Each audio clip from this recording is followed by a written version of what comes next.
ಅವತಾರ ಧರ್ಮವನ್ನು ಸ್ವೀಕಾರ ಮಾಡಿ ಅರಳಗುಂಡಿಗೆಯ ಸಾಲೋಕ್ಯ ಮನೆತನದಲ್ಲಿ ಮಹಾದೇವಿಯ ಜೊತೆಗೂಡಿ ಆನಂದದ ಶರಣ ಜೀವನವನ್ನ ಶರಣರು ಕಳೀತಾ ಇರುವಾಗ ಅವರ ಬದುಕಿನಲ್ಲಿ ಒಂದು ವಿಚಿತ್ರವಾಗಿರುವಂತಹ ಪ್ರಸಂಗ ಎದುರಾಗುತ್ತದೆ. ನಾವೆಲ್ಲ ಮನುಷ್ಯರಾಗಿರುವಂಥವರು ವಿಚಾರ ಮಾಡಬೇಕು. ಜೀವನ ಯಾವಾಗಲೂ ಒಂದೇ ತರ ಇರೋದಿಲ್ಲ. ಬದಲಾವಣೆ ಅನ್ನೋದು ಈ ಜಗದ ನೇಮ. ಯಾವ ರೀತಿಯ ಬದಲಾವಣೆ ನಮ್ಮ ಬದುಕಿನೊಳಗೆ ಬಂದು ನಿಲ್ತದೋ ಗೊತ್ತೇ ಆಗೋದಿಲ್ಲ. ಕಾರಣ, ಈ ಜಗತ್ತನ್ನು ನಡೆಸುವಂತ ಒಬ್ಬ ಸೂತ್ರಧಾರಿ, ನಾವೆಲ್ಲರೂ ಈ ಜಗತ್ತಿನೊಳಗ ಪಾತ್ರಧಾರಿಗಳು. ಒಬ್ಬೊಬ್ಬರಿಗೆ ಒಂದೊಂದು ಪಾತ್ರ, ಒಂದೊಂದು ಅಭಿನಯ, ಪ್ರತಿಯೊಬ್ಬರೂ ನಾವು ಮಾಡಲೇಬೇಕು. ಅದಕ್ಕಾಗಿನೇ ನಾನು ಯಾವಾಗಲೂ ಹೇಳ್ತಿರ್ತೇನೆ, ದೇವರು ಅನ್ನುವವನು, ಸೃಷ್ಟಿಕರ್ತ ಅನ್ನುವವನು, ಅವನು ಡೈರೆಕ್ಟರ್, ನಾವು ಆಕ್ಟರ್ಗಳಷ್ಟೇ. ಸೂತ್ರದ ಗೊಂಬೆಗಳು ನಾವೆಲ್ಲ. ಅವನ ಸೂತ್ರಕ್ಕೆ ತಕ್ಕಂತೆ ಈ ಜೀವನದ ಗತಿಗಳನ್ನ ನಾವು ಕಂಡುಕೊಳ್ಳಲೇಬೇಕು. ಯಾರ್ಯಾರ ಬದುಕಿನೊಳಗ ಯಾವ ಯಾವ ಪ್ರಸಂಗಗಳು ಯಾವ ಯಾವ ರೀತಿಯೊಳಗ ಬರ್ತಾವಂತ ಹೇಳಲಿಕ್ಕೆ ಆಗೋದೇ ಇಲ್ಲ. ಹಾಗೇನಾದರೂ ಮನುಷ್ಯನಿಗೆ ಗೊತ್ತಾಗುವ ಶಕ್ತಿ ಇತ್ತು ಅಂದ್ರೆ ಮನುಷ್ಯ ಏನೆಲ್ಲ ಬೇರೆ ಬೇರೆ ಪ್ರಯತ್ನಗಳನ್ನು ಮಾಡ್ತಿದ್ದ. ಹಾಗಿಲ್ಲ ಈ ಜೀವನ. ಇದು ಸಾಗುತ್ತಾನೇ ಇರ್ತದೆ. ಈ ಜೀವನ ಸಾಗುವಾಗ ಏನೇನೋ ಪ್ರಸಂಗಗಳು ಜೀವನದೊಳಗ ಎದುರಾಗ್ತಾವೆ. ತುಂಬಿದ ಮನೆತನ ಅರಳಗುಂಡಿಗೆಯ ಸಾಲೋಕ್ಯ ಮನೆತನ. ಶಿವಪ್ಪ ಅನ್ನುವಂಥ ಹಿರಿಯನ ಮೂಲಕ ಆ ಸಾಲೋಕ್ಯ ಮನೆತನದ ವಂಶವೃದ್ಧಿಯಾಗಿತ್ತು.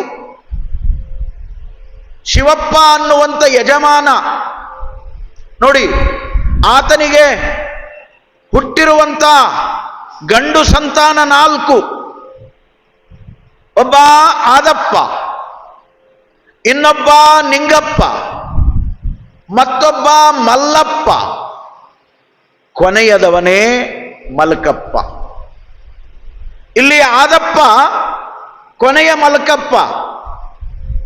ಮಲಕಪ್ಪನ ಅಪರೂಪದ ಕುವರನಾಗಿ ಶರಣಬಸಪ್ಪನವರು ಹುಟ್ಟಿದ್ರು. ಆದಪ್ಪನವರು ಒಂದು ಅರ್ಥದಲ್ಲಿ ಸಂತಾನದ ಭಾಗ್ಯ ಇಲ್ಲದಾಗ ಶರಣನನ್ನೇ ದತ್ತು ಮಗನಂತೆ ಸ್ವೀಕಾರ ಮಾಡಿ ಅಕ್ಕರೆಯ ಪ್ರೀತಿಯನ್ನು ತೋರಿಸ್ತಾ ತುಂಬು ಕುಟುಂಬದಲ್ಲಿ ಅವರು ಬದುಕುವಂತಹದ್ದು. ಅಂತಹ 4 ಜನರಲ್ಲಿ ನೋಡಿ, ಮಲಕಪ್ಪನಿಗೆ ಒಂದು ಕಡೆ ಶರಣ ಬಸಪ್ಪನವರು, ಮತ್ತೊಂದು ಕಡೆ ಅಮರಪ್ಪ ಅನ್ನುವಂಥ ಮತ್ತೊಬ್ಬ ಮಗ. ಅದರೊಟ್ಟಿಗೆ ಮಲ್ಲಪ್ಪ ಅನ್ನುವಂಥ ಕೊನೆಯ ಮನೆತನದ ಕೊನೆಯ ಆ ಹಿರಿಯನಿಗೆ ನಿಂಗಪ್ಪ, ಸಣ್ಣ ಬಸಪ್ಪ ಅನ್ನುವಂಥ 2 ಮಕ್ಕಳು. ಇದನ್ನ ಸಂಶೋಧಕರು ಸಂಶೋಧನೆ ಮಾಡಿ ಒಂದು ಅದ್ಭುತವಾದ ವಂಶವೃಕ್ಷದ ಇತಿಹಾಸವನ್ನು ನಮಗೆ ಕೊಟ್ಟಾರ. ಶರಣನ ಪುರಾಣ ಕೇಳೋದು ಅಂದ್ರೆ ಸುಮ್ಮನೆ ಏನೇನೋ ಮಕ್ಕಿ ಅಲ್ಲ, ಎಲ್ಲದೂ ಗೊತ್ತಾಗಬೇಕು. ಎಲ್ಲ ಕಡೆಯಿಂದ ನಾವು ಅಧ್ಯಯನ ಮಾಡಿದಾಗ ಇವೆಲ್ಲವೂ ಕೂಡ ನಮಗೆ ಸಿಗ್ತಾವೆ. ಇದು ಯಾವುದನ್ನು ಕೂಡ ಕವಿಗಳು ಪುರಾಣದೊಳಗೆ ಬರೆದಿಲ್ಲ. ಇದು ಸಂಶಯರು ಏನಿದ್ದಾರ ಅವರು ಬಹಳ ಚಂದ ಇತಿಹಾಸದ ಕಲ್ಪನೆಯನ್ನು ನಮಗೆ ಕೊಡ್ತಾರೆ ನೋಡಿ. ಇಂಥ ಅಪರೂಪದ ತುಂಬಿದ ಕುಟುಂಬ, ಆದ್ರೆ ಶರಣನ ಪರಿ ಬೇರೆ ಇತ್ತು. ಶರಣನನ್ನ ಕೈ ಹಿಡಿದು ಬಾಳ ಕೊಟ್ಟಿರುವಂತ ಮಹಾದೇವಿ ತಾಯಿಯ ಪರಿಯೂ ಬೇರೆ ಇತ್ತು. ಅವರು ಸ್ವಾರ್ಥಿಗಳಾಗದೆ ಪರಾರ್ಥಿಗಳಾಗಿ ಬದುಕನ್ನು ಕಳೀತಾ ಇದ್ರು. ಅವರು ಕೇವಲ ಭೋಗಿಗಳಾಗದೆ ತ್ಯಾಗಿಗಳಾಗಿ ಉಪಯೋಗಿಗಳಾಗಿ ಕಾಲವನ್ನು ಕಳೀತಾ ಇದ್ರು. ಅದಕ್ಕೆ ನಮ್ಮಲ್ಲಿ ಎರಡು ಶಬ್ದಗಳನ್ನು ಬಳಸ್ತಾರ, ಪ್ರಪಂಚ ಮತ್ತು ಪಾರಮಾರ್ಥ. ಪ್ರಪಂಚ ಅಂದ್ರೆ ಬರೀ ಅದಕ್ಕಾಗಿನೇ ಬಡದಾಡೋದು ಬಡದಾಡೋದು ಬಡದಾಡೋದು. ಪಾರಮಾರ್ಥ ಅಂದ್ರೆ ಪ್ರಪಂಚದೊಳಗೆ ಇದ್ದು ಪರಮಾತ್ಮನ ಅರಿವಿನ ಬೆಳಕಿನೊಳಗ ಒಂದಿಷ್ಟು ಆಧ್ಯಾತ್ಮದ ಅರಿವಿನಿಂದ ಬದುಕುವಂಥದಕ್ಕೆ ಪಾರಮಾರ್ಥ ಅಂತ ಕರೀತಾರೆ. ಈ ಜೀವನದ ಪರಮ ಅರ್ಥವನ್ನ ತಿಳಿದುಕೊಂಡು ಬಾಳುವುದೇ ಅದು ಪಾರಮಾರ್ಥ. ಶರಣಪ್ಪನವರಿಗೆ ಇದರ ಅರಿವಿತ್ತು. ಶರಣಪ್ಪನವರ ಕೈ ಹಿಡಿದು ಬಂದಿರುವಂತ ಮಹಾದೇವಿಗೂ ಕೂಡ ಈ ಸಂಸ್ಕಾರ ಇತ್ತು. ಶರಣ ಯಾರಿಗೂ ಅನ್ಯಾಯ ಮಾಡಿದಾತನಲ್ಲ, ಮೋಸ ಮಾಡಿದಾತನಲ್ಲ, ವಂಚನೆ ಮಾಡಿದಾತನಲ್ಲ.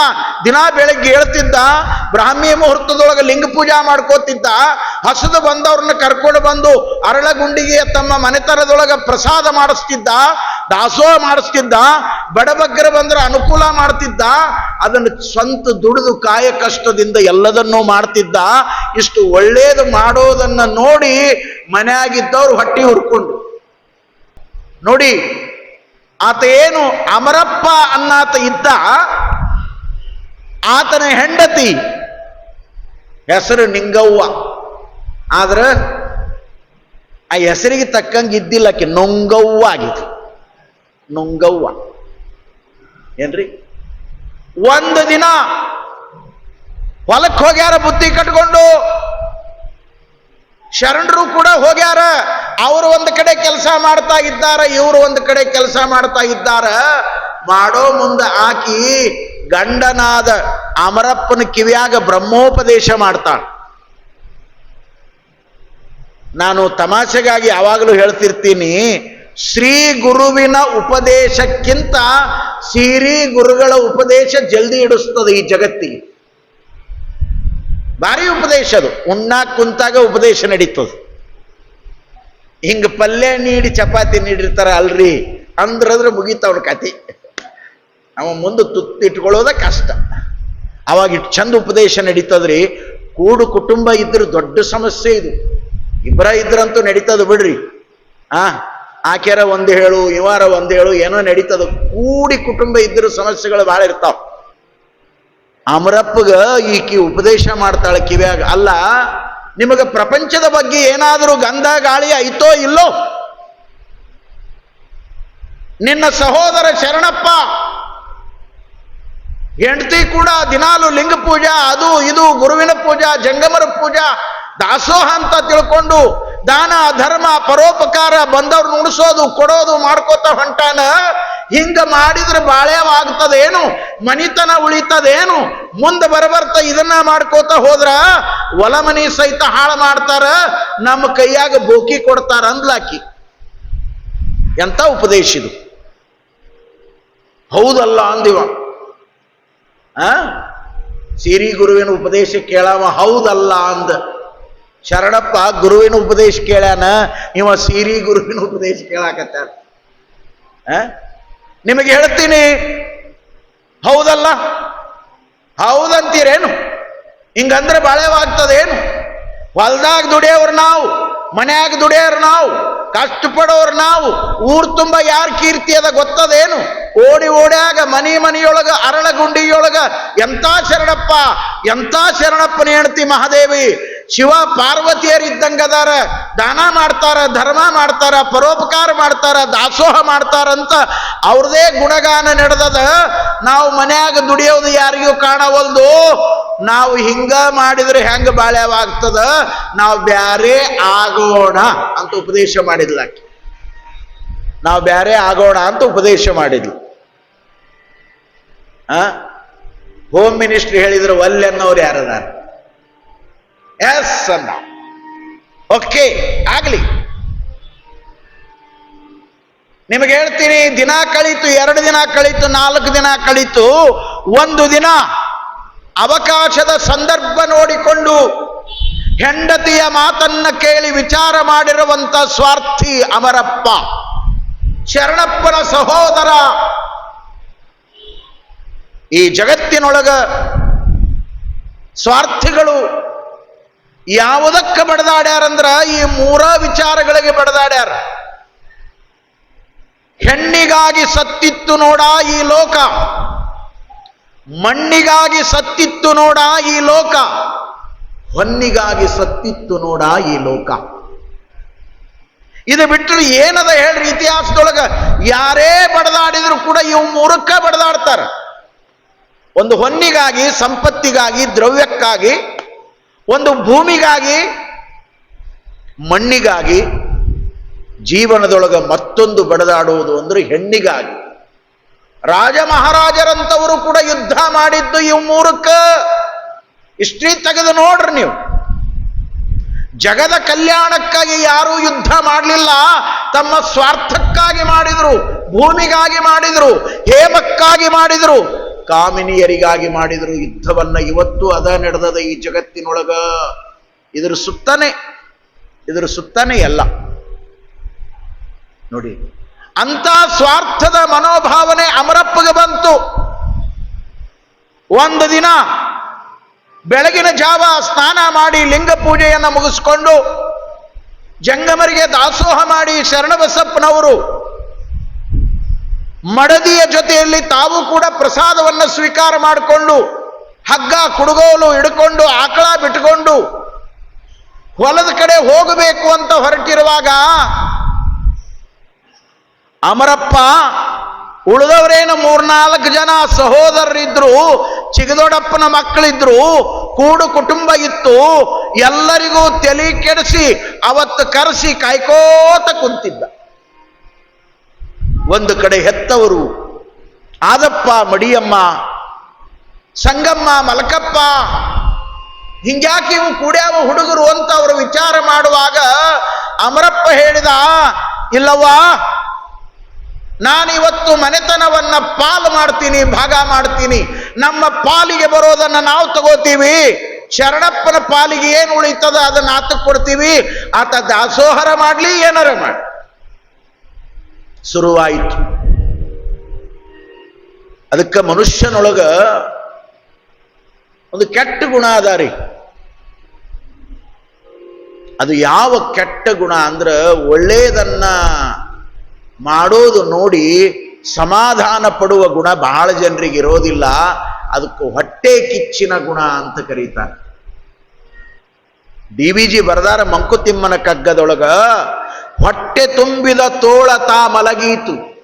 ಅಡವಿಯೊಳಗಿರುವಂತ ಒಂದು ತೋಳ ಹೊಟ್ಟೆ ತುಂಬಿತು ಅಂದ್ರ ಹಸಿವಾಗೋತನ ಗಿಡದ ಕೆಳಗ ಆನಂದವಾಗಿ ಅದು ಮಲಗುತ್ತದೆ, ತಣ್ಣಗಿರ್ತದದು. ಹೊಟ್ಟೆ ತುಂಬಿದ ತೋಳ ತಾ ಮಲಗೀತು. ಆದ್ರೆ ಈ ಮನುಷ್ಯ ಹಂಗಿಲ್ಲ. ಹೊಟ್ಟೆ ತುಂಬಿದರೂ ಕೂಡ ಇವನೊಳಗಿರುವ ಹೊಟ್ಟೆ ಕಿಚ್ಚಿನ ಉರಿಯ ಅದನ್ನು ಹೆಚ್ಚು ಮಾಡ್ಕೋತಾನಿವ. ಸ್ವಾರ್ಥಿ ಆಗ್ತಾನ ಮನುಷ್ಯ. ಯಾರೂ ಬರುವಾಗ ತಂದಿಲ್ಲ, ಹೋಗೋ ಮುಂದೆ ಒಯ್ಯೋದಿಲ್ಲ. ಎಲ್ಲರೂ ಬರಿಗೈ ಬಂಟರಾಗಿ ಬಂದೀವಿ, ಕೊನೆಗೊಂದು ದಿನ ಬರಿಗೈಯಿಂದಲೇನೆ ಹೋಗ್ತೀವಿ.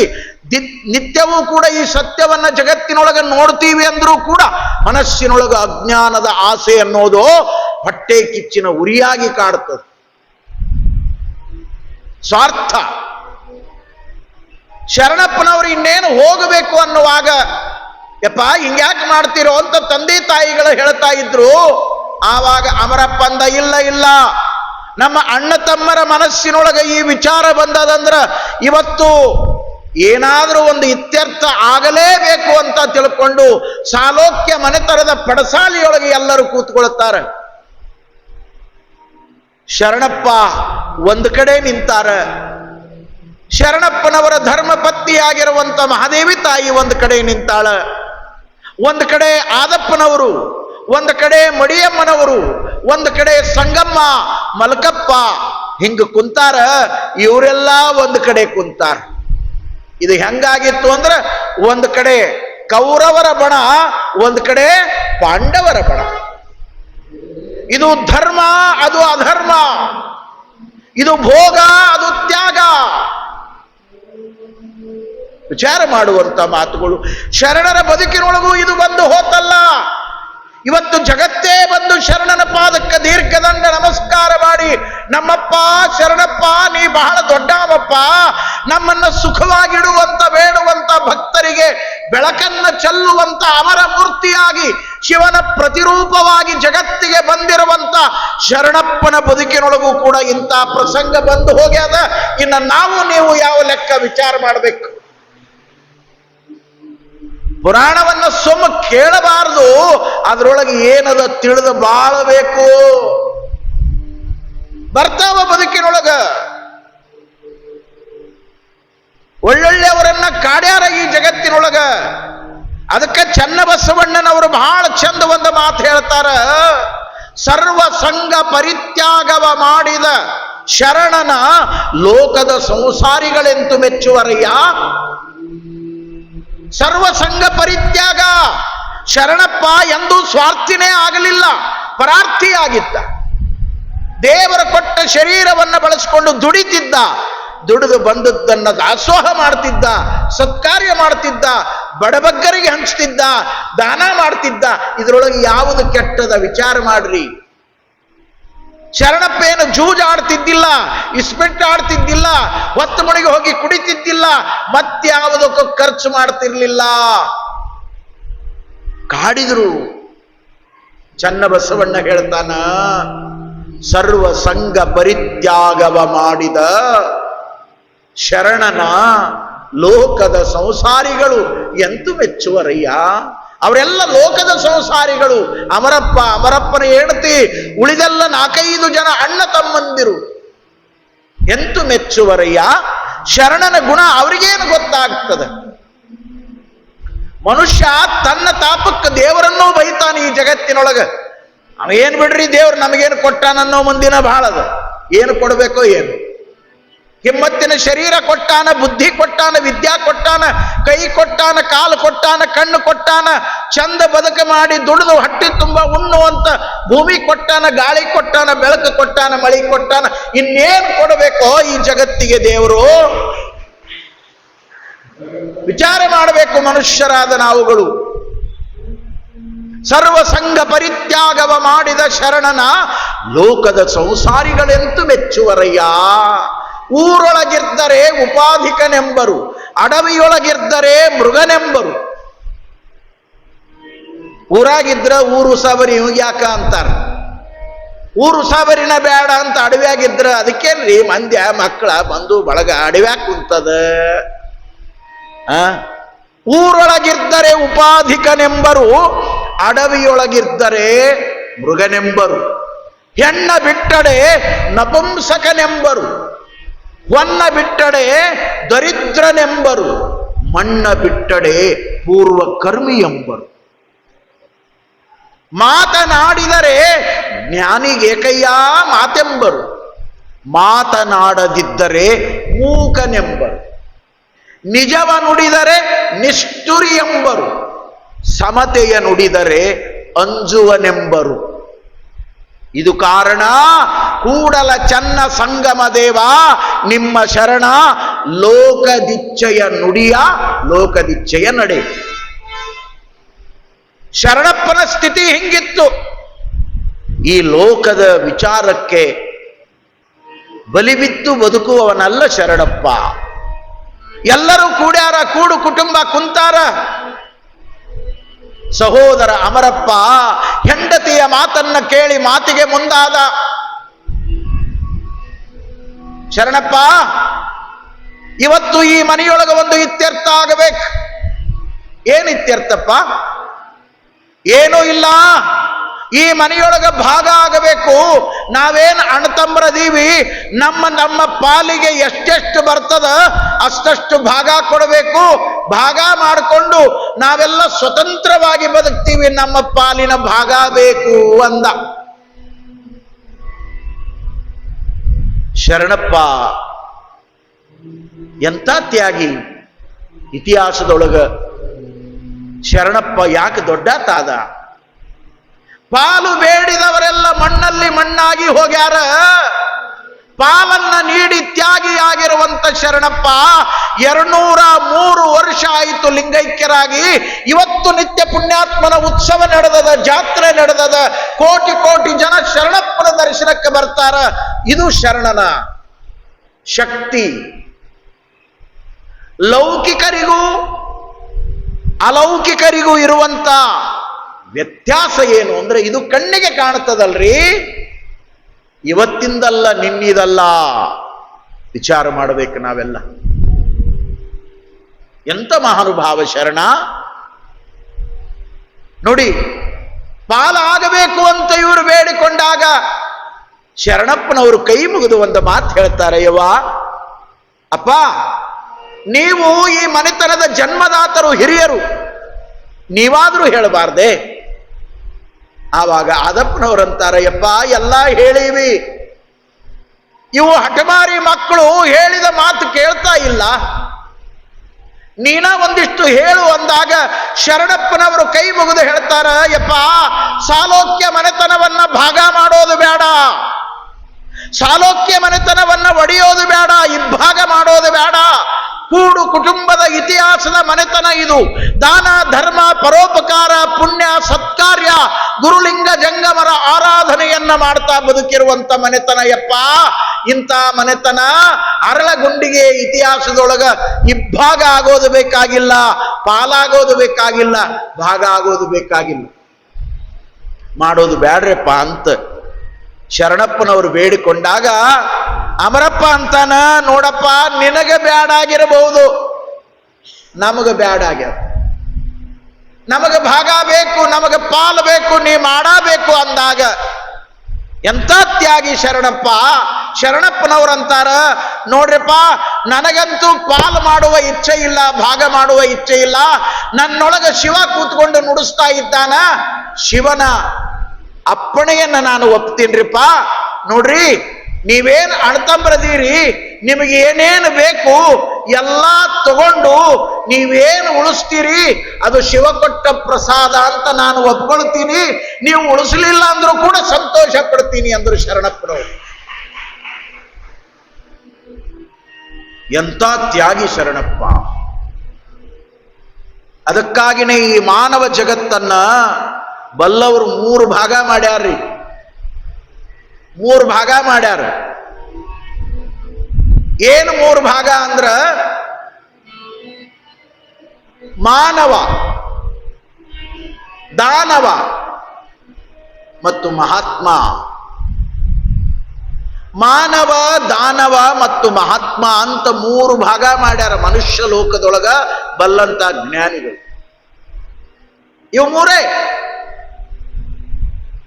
ಯಾರು ಮಾನವ? ಯಾವನನ್ನ ಮಾನವ ಅಂತ ಕರಿಬೇಕು ಅಂದ್ರ 3 ಅಕ್ಷರದ ಪದ ಅದು, ಮಾನವ.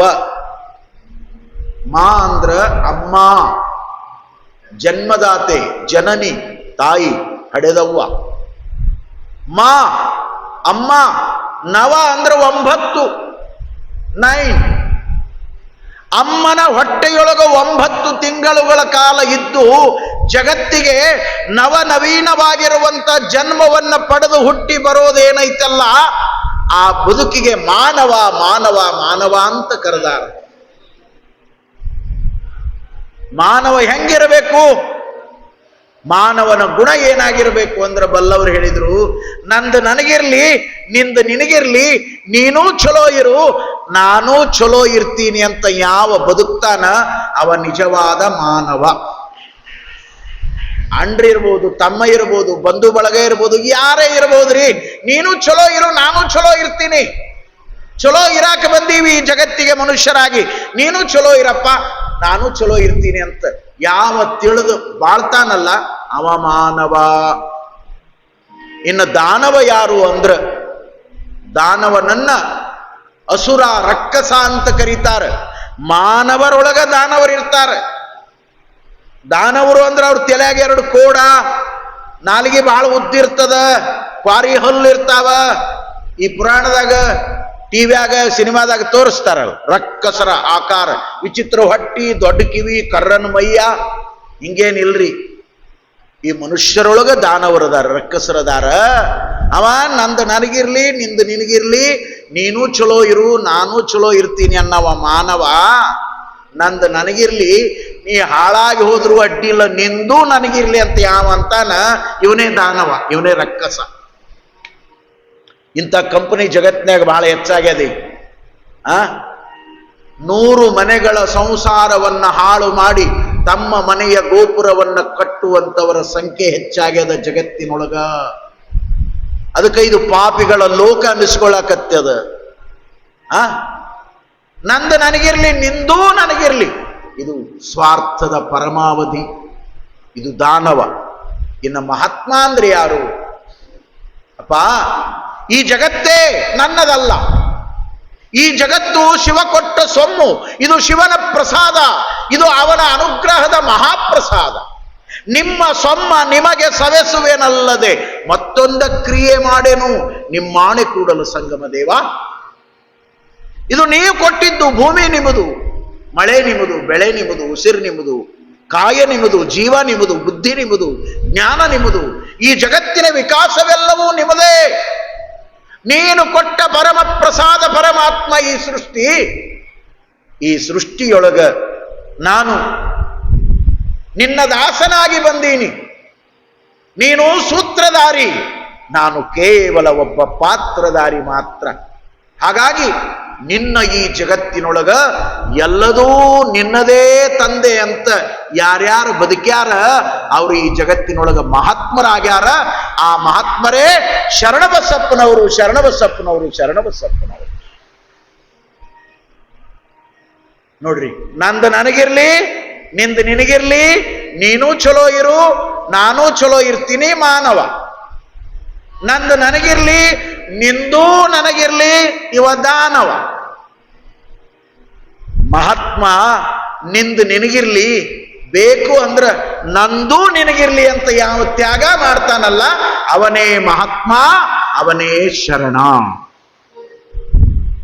ಮಹಾತ್ಮರನ್ನ ನಾವು ದೇವರು ಅಂತೀವಿ, ನಡೆದಾಡುವ ದೇವರು ಅಂತೀವಿ, ಶಿವನ ಅವತಾರಿ ಅಂತೀವಿ. ಅಂತ ಶಿವನ ಅವತಾರಿಯಾಗಿ ಶರಣಬಸಪ್ಪ. ಅದಕ್ಕೆ ಇಂಗ್ಲಿಷಿನೊಳಗೆ ಒಂದು ಮಾತು ಹೇಳಿದ್ರು, ಈಸ್ ಬೋತ್.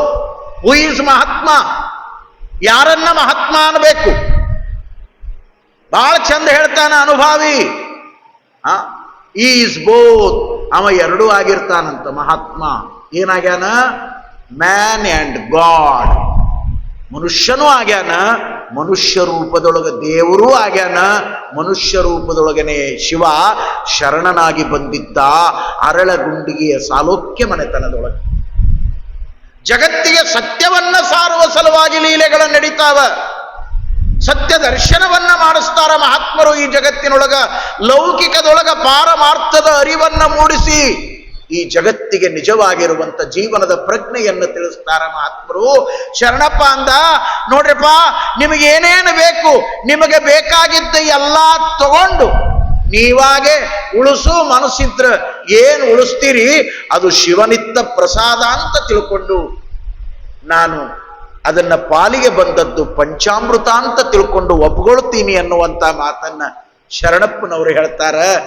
ಇಷ್ಟು ಹೇಳೋದೇ ತಡ, ಅವು ಕಾಯ್ಕೊಂಡ ಕುಂತಿದ್ವಲ್ರಿ. ನುಂಗವ್ವ ನುಂಗಕ ಕುಂತಿದ್ವವು, ಸಿಕ್ಕರೆ ಸಾಕು. ನಿಮಗೆ ಹೇಳ್ತೀನಿ, ಚಲೋ ಚಲೋ ಚಲೋ ಭೂಮಿ ಹೊಲ ಏನಿತ್ತು ಅವರೆಲ್ಲ ಹಂಚ್ಕೊಂಡ್ರಂತ. ಮನೆಯೊಳಗ ಅಗದಿ ಚಲೋ ಭದ್ರವಾಗಿರುವಂತ ಗಟ್ಟಿಮುಟ್ಟಾಗಿರುವಂತ ಎಲ್ಲದನ್ನ ಹಂಚ್ಕೊಂಡ್ರಂತ. ಶರಣಪ್ಪನ ಪಾಲಿಗೆ ಒಂದು ಮುರುಕ ಮನಿ ಬಿಟ್ರಂತ, ಕರಿಕಿ ಮಡ್ಡಿ ಹೊಲ ಬಿಟ್ರಂತ. ಜೊತೆಗೆ ಇವ್ರೇನು ತಂದೆ ತಾಯಿ ಇದ್ರಲ್ಲ ಈ ಮುದುಕರನ್ನ ಅವ್ರ ಪಾಲಿಗೆ ಬಿಟ್ರಂತ. ಚಲೋದೆಲ್ಲ ತಾವು ತಗೊಂಡಾರ. ಮುರುಕಲು ಮನೆ, ಕರಕಿ ಬೆಳೆಯುವಂತ ಮಡ್ಡಿ ಹೊಲ, ಮುದಿ ತಂದೆ ತಾಯಿಗಳನ್ನ ಶರಣಪ್ಪನ ಪಾಲಿಗೆ ಬಿಟ್ರ. ಶರಣಪ್ಪ ಕೊರಳಲ್ಲಿರುವ ಲಿಂಗಯ್ಯನನ್ನ ಹೆಂಗ ತಗೊಂಡು ಹಣೆ ಹಚ್ಚಿ ನಮಸ್ಕಾರ ಮಾಡಿ, ಅಪ್ಪಾ ಶಿವನೇ ಇದು ನಿನ್ನ ಪ್ರಸಾದ ಅಂತ ಸ್ವೀಕಾರ ಮಾಡಿದ್ರಂತ ಪಾಲಿಗೆ ಬಂದದ್ದು ನನ್ನ ಬದುಕಿನ ಪಂಚಾಮೃತ. ಇದು ಶರಣನ ಅರಿವಿನ ಹಿರಿತನ. ಇದು ಬೇರೆಯವರಾಗಿದ್ರೆ ಗುದ್ದಾಡ್ತಿದ್ರು, ಅದು ಬೇಕಾಗಿದ್ದಿಲ್ಲ ಶರಣನಿಗೆ. ಶರಣನಿಗೆ ಜೀವನದ ಸತ್ಯ ಗೊತ್ತಿತ್ತು, ಶರಣನಿಗೆ ಶಿವನ ಭಕ್ತಿ ಗೊತ್ತಿತ್ತು, ಗುರುಲಿಂಗ ಜಂಗಮವನ್ನ ಅರ್ಚಿಸಿ ಪೂಜಿಸಿ ಅನುಸಂಧಾನ ಮಾಡುವಂತ ಸದ್ಭಕ್ತಿ ಗೊತ್ತಿತ್ತು, ಹಸಿದವರಿಗೆ ಅನ್ನ ನೀಡಿ ದಾಸೋಹ ಮಾಡುವಂತ ಕಲ್ಯಾಣ ಗುಣ ಗೊತ್ತಿತ್ತು. ಶರಣಪ್ಪನಿಗೆ ಸ್ವಾರ್ಥ ಗೊತ್ತಿರಲಿಲ್ಲ, ದಾಯಾದಿಗಳು ಮಾಡುವಂತ ವಂಚನೆ ಗೊತ್ತಿರಲಿಲ್ಲ, ಮೋಸ ಗೊತ್ತಿರಲಿಲ್ಲ, ಅನ್ಯಾಯ ಗೊತ್ತಿರಲಿಲ್ಲ. ಅದಕ್ಕಾಗಿನೇ ಆ ಮಹಾನುಭಾವ ಕಲಿಯುಗದ ಇತಿಹಾಸದೊಳಗ ಶರಣಪ್ಪ ಕಲಬುರಗಿಯನ್ನ ಕೈಲಾಸ ಮಾಡಿದ, ಕಾಮಧೇನುವಾದ, ಕಲ್ಪವೃಕ್ಷವಾದ, ಚಿಂತಾಮಣಿಯಾದ, ಪೌರುಷದ ಮಣಿಯಾಗಿ ನಂಬಿದವರ ಪಾಲಿಗೆ ಇಂದಿಗೂ ನಂದಾದೀಪವಾಗಿ ಬೆಳಗ್ತಾ ಇದ್ದಾನೆ ಶರಣಪ್ಪ. ಶರಣಪ್ಪ ಶರಣಪ್ಪ ಪಾಲಿಗೆ ಬಂದದ್ದು ಪಂಚಾಮೃತ ಅನ್ನುವುದನ್ನ ಶರಣಪ್ಪನವರು ಸ್ವೀಕಾರ ಮಾಡಿಕೊಂಡ್ರು. ಮುಂದ ಅವರ ಬದುಕಿನೊಳಗ ಕರಿಕಿ ಹೊಲದೊಳಗ ಎಂಥ ಕಾಯಕ ಯೋಗಿಯಾಗಿ, ಕೃಷಿ ಯೋಗಿಯಾಗಿ, ಉಳುವ ಯೋಗಿಯ ನೋಡಲ್ಲಿ ಅನ್ನುವಂಥ ರಾಷ್ಟ್ರಕವಿ ಕುವೆಂಪು ಅವರ ಮಾತಿನಂತೆ ಒಬ್ಬ ಪರಮಯೋಗಿಯಾಗಿ ಬಹಿರಂಗದ ಕೃಷಿ, ಅಂತರಂಗದ ಕೃಷಿ, ಹೊರಗಿನ ಒಕ್ಕಲುತನ, ಒಳಗಿನ ಒಕ್ಕಲುತನ, ಪಾರಮಾರ್ಥ, ಪ್ರಪಂಚ ಇವೆರಡನ್ನೂ ಕೂಡ ಮೇಳವಿಸಿಕೊಂಡು ಜಾಣನು ಲೌಕಿಕ ಪಾರಮಾರ್ಥಗಳೆರಡನ್ನೂ ಮಾಡದೆ ನಡೆಸುವನು ಇಂತು ಅನ್ನುವಂಥ ರೀತಿಯೊಳಗ ಶರಣಪ್ಪನವರು ಒಬ್ಬ ಪರಮಯೋಗಿ ಆಗ್ತಾರ, ಶಿವಯೋಗಿ ಆಗ್ತಾರ, ತ್ಯಾಗಿ ಆಗ್ತಾರ. ಅವರ ಬಾಳಿನ ಅದ್ಭುತವಾದ ಲೀಲೆಗಳು ಮುಂದುವರಿತಾವೆ. ಆ ಚರಿತ್ರೆಯನ್ನ ನಾಳೆಯ ದಿನದಲ್ಲಿ ಮುಂದುವರಿತಾ ನಾವೆಲ್ಲ ಕೇಳುವವರಿದ್ದೇವೆ. ನಾಳೆ ಶರಣಪ್ಪನವರು ಇತಿಹಾಸದಲ್ಲಿ ಮಾಡಿರುವಂತ ಒಕ್ಕಲತನ, ಅವರು ಮಾಡಿರುವಂತ ಅಪರೂಪದ ರಾಶಿ ಇವತ್ತಿಗೂ ಕೂಡ ಹಳ್ಳಿ ಹಳ್ಳಿಗಳಲ್ಲಿ ಸ್ಮರಣೆಯಾಗಿ ಪೂಜೆಗೊಳ್ಳುತ್ತದೆ. ಶರಣಪ್ಪನ ಪುರಾಣದೊಳಗ ಹಂತಿ ಕಟ್ಟಿ, ಕಣ ಮಾಡಿ, ಮೇಟಿ ಕಟ್ಟಿಗೆ ನಟ್ಟು, ರಾಶಿ ತಂದು ಹಾಕಿ, ರಾಶಿಯೊಳಗಿರುವ ಪುಣ್ಯದ ಫಲಗಳನ್ನು ತೆಗೆದುಕೊಂಡು ಹೋಗಿ ಹೊಲದಾಗ ಬಿತ್ತಿದ್ರ ಶರಣಪ್ಪ ನಂಬಿದವರಿಗೆ ಇಂದಿಗೂ ಪುಣ್ಯದ ಫಲವನ್ನ ಕೊಡ್ತಾನೆ ಅನ್ನುವಂಥ ನಂಬಿಕೆ ರೈತಾಪಿ ಜನಗಳ ಬಾಳಿನೊಳಗೆ ಇವತ್ತು ಕೂಡ ನಿತ್ಯ ಸತ್ಯವಾಗಿ ಆಧುನಿಕ ಜಗತ್ತಿನೊಳಗೆ ನಡೆದದಂದ್ರ ಶರಣಪ್ಪ ಅಂದಿಗೂ ಉಂಟು, ಶರಣಪ್ಪ ಇಂದಿಗೂ ಉಂಟು. ಶರಣಪ್ಪನವರು ಈ ಜಗತ್ತನ್ನ ಸೂರ್ಯ ಚಂದ್ರರು ಎಲ್ಲಿಯವರೆಗೆ ಬೆಳಗ್ತಾರೋ ಅಲ್ಲಿಯವರೆಗೆ ಶರಣರ ಶಕ್ತಿ ಈ ನಾಡನ್ನ ಬೆಳಗ್ತದ, ನಂಬಿದ ಭಕ್ತರನ್ನ ಬೆಳಗ್ತದ ಅನ್ನುವಂಥ ಮಾತುಗಳನ್ನ ತಮ್ಮ ಜೊತೆಯಲ್ಲಿ ಹಂಚಿಕೊಂಡು ನನ್ನ ಸಮಯ ಮುಕ್ತಾಯ ಆಗ್ತದ.